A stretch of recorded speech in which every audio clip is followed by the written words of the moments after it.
13 years ago, we were living a very different life. I was working for a glossy magazine, and my partner, photographer Cosmin Bumbuț, was shooting for fashion and advertising.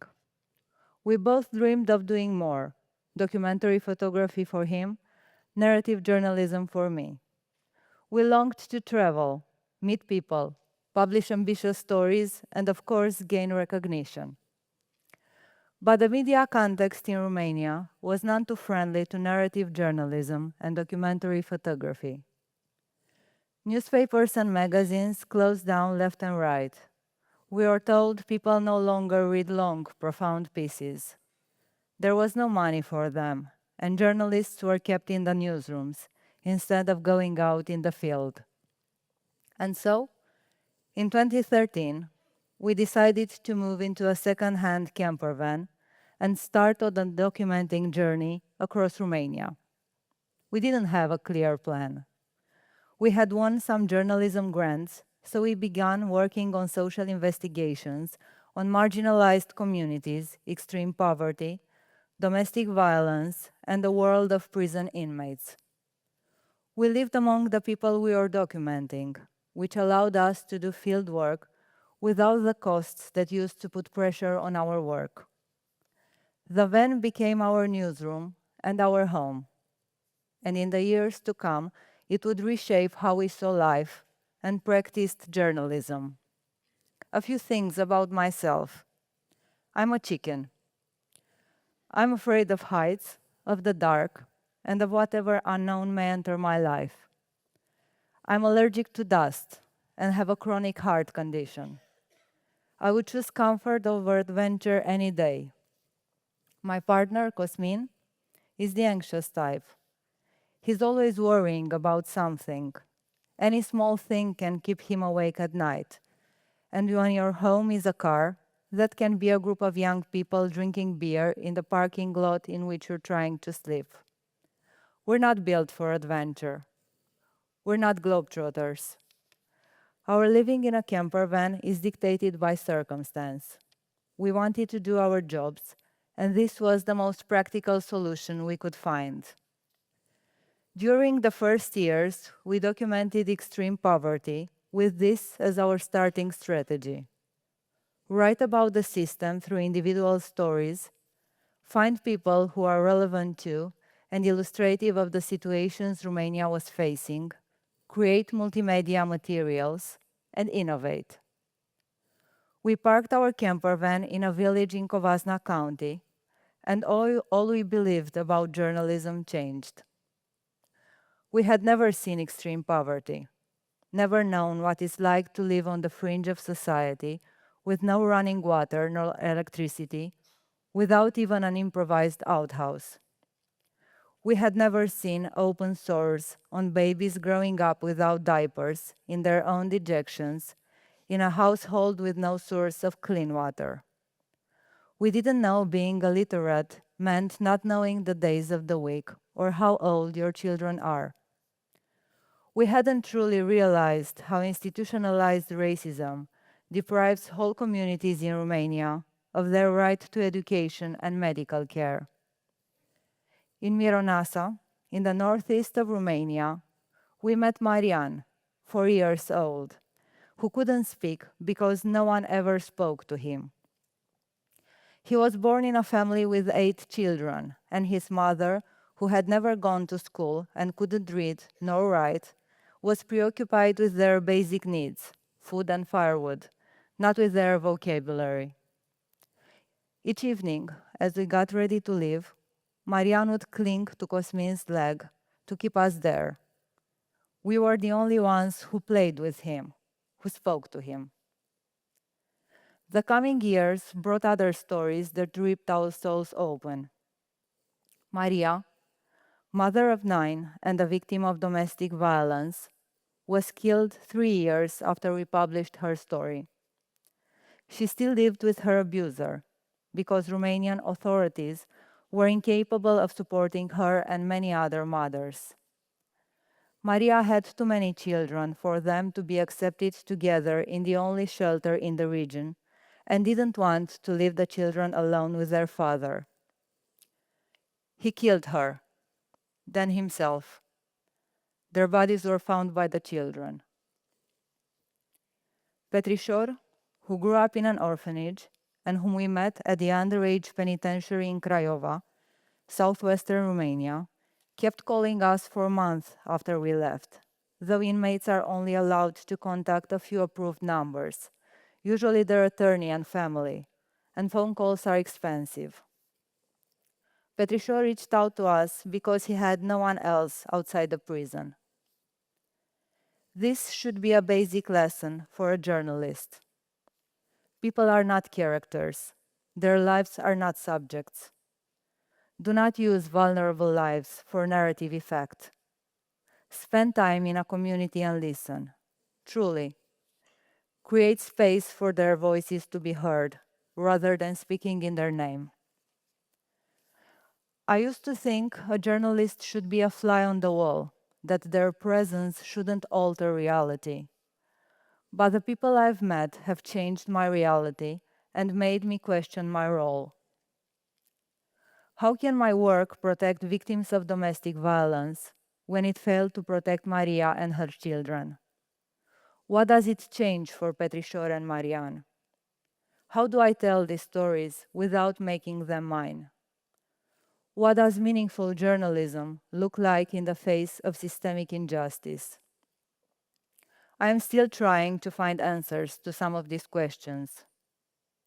I was not a fly on the wall. My journalism has morphed from an observation exercise into an experience shared with people. I bought food when the people I wrote about were hungry. I brought them diapers and powder milk. I started drives on Facebook to collect clothes, school supplies, and food for communities living in extreme poverty. I stepped in when I learned that police agents in Satu Mare often beat homeless people. I called the Minister of Health when children in the pediatric oncology ward of the Craiova hospital risked dying because the hospital was out of drugs for chemotherapy. Our reporting gradually became a plea for empathy and social engagement, beyond journalism's conventional mission to change the system. That system is sustained by public tolerance, and it cannot be transformed without confronting the racism and prejudices embedded in our society. For years, the Romanian press portrayed vulnerable communities as being responsible for their own vulnerability. It blamed the poor for being poor. Over time, this narrative became entrenched. We felt that our responsibility as journalists was to change it. In 2016, we made a documentary film, The Last Calderaș, about the difficulties of a young Roma family in Romania. Then in 2017, we published our book, At Home on the Road, a collection of feature reports about poverty, violence, and marginalization. Some have told us our projects are closer to anthropology than journalism, because our form of immersion is more like field research than classic reporting. In the last few years, some of our projects have been exposed in museums and interpreted through an artistic lens. Others have criticized us for doing too much activism. Others have said that what we're doing is not really journalism, because we don't produce news and investigative pieces. We don't feel the need to pigeonhole our work. The fact that we can stay in the field for weeks or months on end without the pressure in a traditional newsroom, that we can live among the people there until we feel we've grasped all the nuances, is a reward in itself. These years have changed us. We no longer seek recognition or sophisticated narrative formulas. We just want to make room for voices that need to be heard. But let me explain a bit more about how we work. In 2019, we changed our second-hand van, got one with heating that actually worked, and set out across Europe to document Romanian migration. We live out of journalism grants, collaborations, and reader donations. Each month, we mail them postcards with photos taken by Cosmin and the letter I write. Migration is one of the most important chapters in Romania's contemporary history. Almost 6 million Romanians live abroad, more than any other EU country relative to its population. We knew what Romania looked like outside the cities, outside the educated, wealthy bubble. We also knew migration is a complex phenomenon, connected to the poverty, racism, and violence we had documented. Some have chosen to live abroad in search of professional challenges and cultural experiences. But many Romanians have had to leave, and that left their families fractured and their identity crushed. Entire villages emptied out, families split across countries, children growing up without their parents, hospitals lacking doctors and nurses, essential jobs left unfilled. Migration has created a profound transformation in Romanian society, reshaping mentalities, generating trauma, and contributing to economic growth. Yet in the media and in political discourse, migration is often reduced to statistics, money wired home, and voting power. We embarked on a journey across Europe to document the personal stories of migration. Over the past 7 years, we have reported from 12 countries. We stayed in our van on farms in Norway and Spain, at shipyards in Denmark, outside hospitals and nursing homes in Italy, in the courtyards of Romanian families in England, on university campuses in the Netherlands, in tourist resorts in Portugal, in the yards of Orthodox churches, Romanian shops, and community centers across Europe. One of the most significant migration waves took place in the early 2000s, when large numbers of Romanians left for Spain. They became known as căpșunari, strawberry pickers. More than 20 years later, many of them are still picking strawberries there. We parked our camper van in the strawberry fields of Palos de la Frontera, in the province of Huelva, often referred to as the Garden of Europe, and lived for several weeks near the migrants' barracks.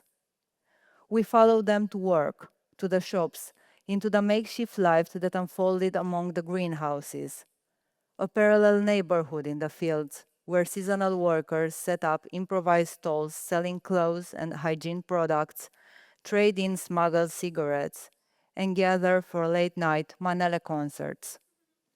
We ate with them, shared the same showers and washing machines, and in the evening had endless talks about their stigma. For years, mainstream media and politicians have divided migrants into the good and the bad, into heroes and slaves of Europe, the Romanians who make us proud, doctors, architects, researchers, and those who make us feel ashamed because they do the dirty jobs Westerners no longer want: cleaning, farming, caring for the elderly.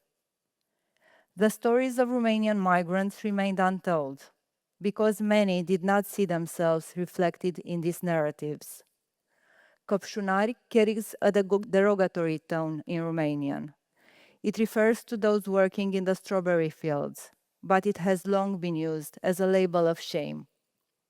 Beyond the hardships migrant workers face, precarious work, children left in the care of relatives, feelings of guilt, they also carry an undeserved stigma. We spoke about this in almost every interview. To convince people to share their most intimate thoughts, you need time to earn their trust. When people know you are a journalist, they tend to give you the polished answers they think you want to hear. That is why you have to stay long enough for them to become honest, be there in every moment of their day. We would never have uncovered these stories if we hadn't chosen to live and work this way. Since we moved into a van, any border between our work and our private lives has been erased. We are our subjects, our articles, and we spend more time living the lives of the people we photograph and write about than our own. That is not always healthy, nor is the decision to live in a van, far from family and friends. But this grants us a level of intimacy we never experienced when we were part of a traditional newsroom, sleeping in a hotel, and returning to Bucharest 2 days later because staying in the field any longer was too expensive. We build relationships with the people we write about. We stay in touch and often return to their communities. This closeness allows us to have deeper conversations about their lives and experiences. It was through this closeness that we learned that many Romanian women working as badanti, caregivers in Italy, were survivors of domestic violence, and that migration was their way of saving themselves. This is how we learned what it means to be alone in a truck cabin on a UK motorway 14 or 15 hours a day, alone with your thoughts and the guilt of having left behind your twin brother and aging parents. What it means to leave behind a baby you are still breastfeeding in order to pick cucumbers on a farm in Germany. And how unsettling identity crisis can be for young people who have grown up between countries. How can you be Romanian if you've never lived in Romania? And how can you be British if you are raised by Romanian parents? A young man with dual citizenship told us in an interview. This closeness creates many ethical dilemmas. When people open up, you have to distinguish between what they tell you as a journalist and what they confide in you as a friend. You have to protect people from themselves while remaining honest to the reader.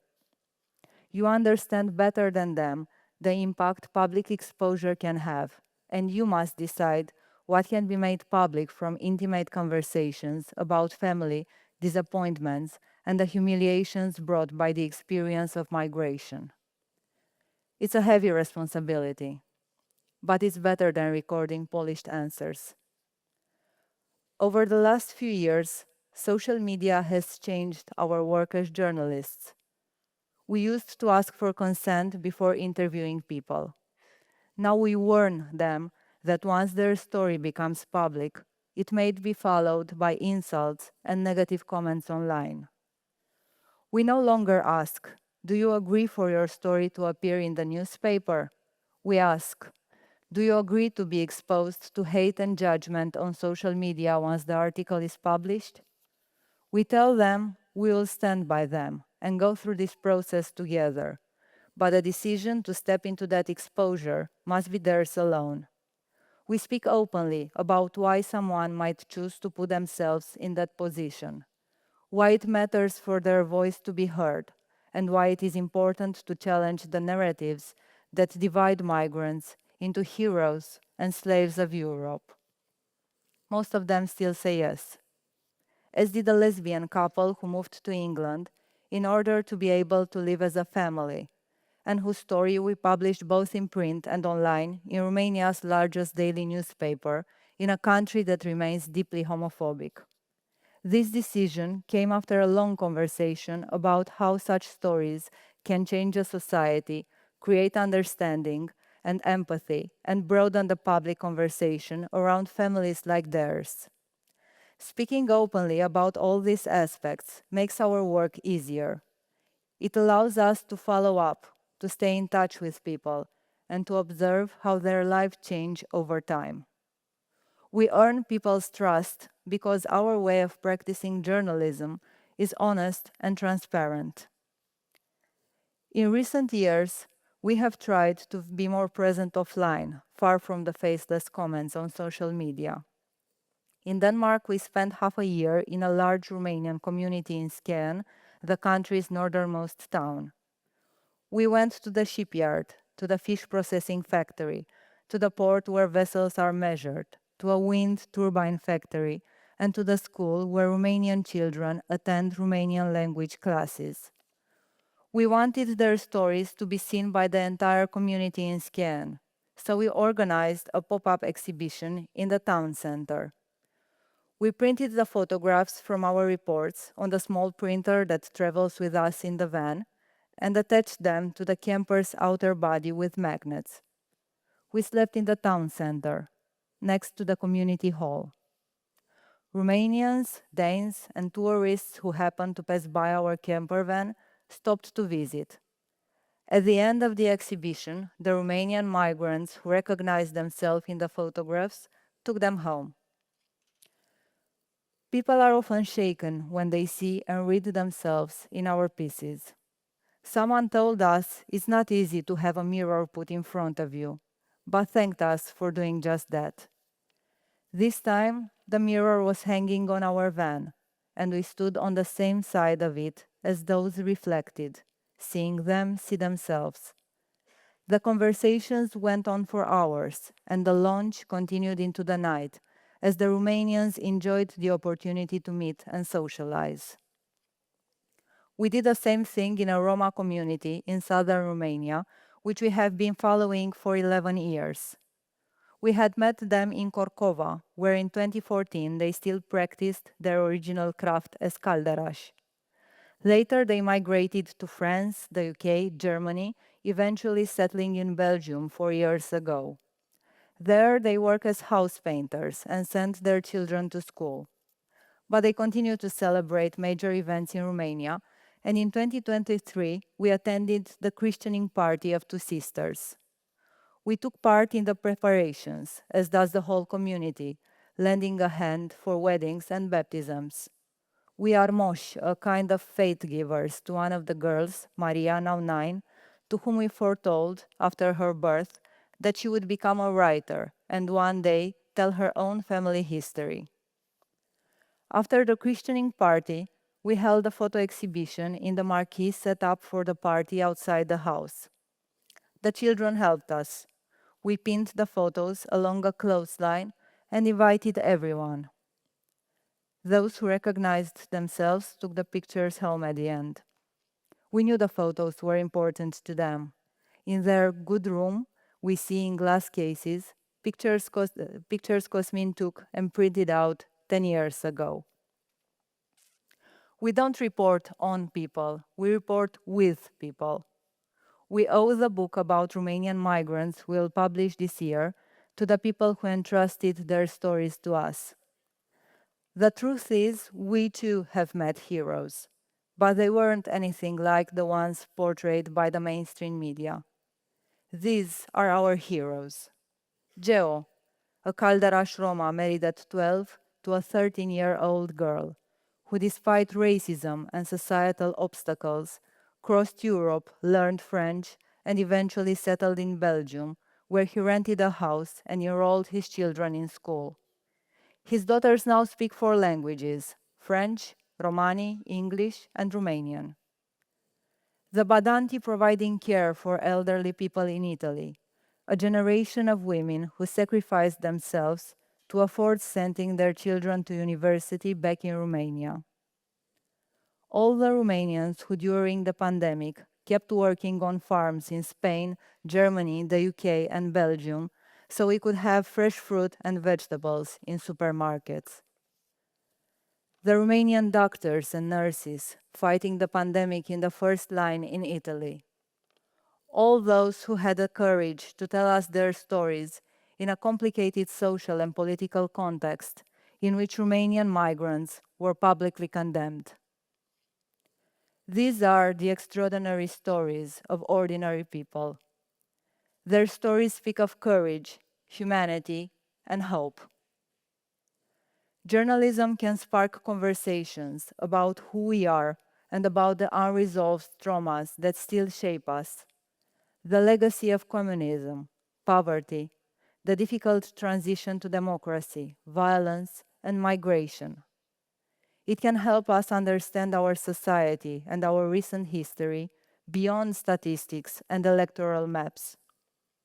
Without personal stories, we are left only with numbers about Romanian migrants, without the complexity of their journey, their identity struggles, and their transnational families. Not knowing each other's stories has contributed to polarization, to our impasse as a society.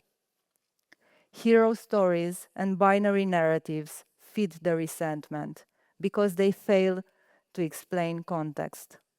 It's important for us journalists to seek out nuances, avoid feeding the anti-system rhetoric, understand that there is more depth than meets the eye, and that we have a responsibility. In the last few years, journalists in Romania have spent less time in the field talking to people, and it has caused us as a society to lose nuances and understand less of social dynamics. The world has changed, and our work as journalists has changed with it. The role of journalism in helping people understand the world they live in is more important than ever. It's harder to measure than clicks, but it's the highest contribution this profession can bring. Stories are the bridges we need now, between those who have left the country and those who have stayed, between those who vote for different candidates, between those in the big cities and those in forgotten villages. We need stories to reconcile with the past, with our intergenerational trauma, with our mistakes, and also with each other. We need storytellers to tell these stories, journalists, but also artists and activists. And we also need something else. We, as a public, must be willing to listen, to sit, as we did in this room, with complex stories, to give them our attention. Stories can change us if we allow them into our lives more often. Thank you.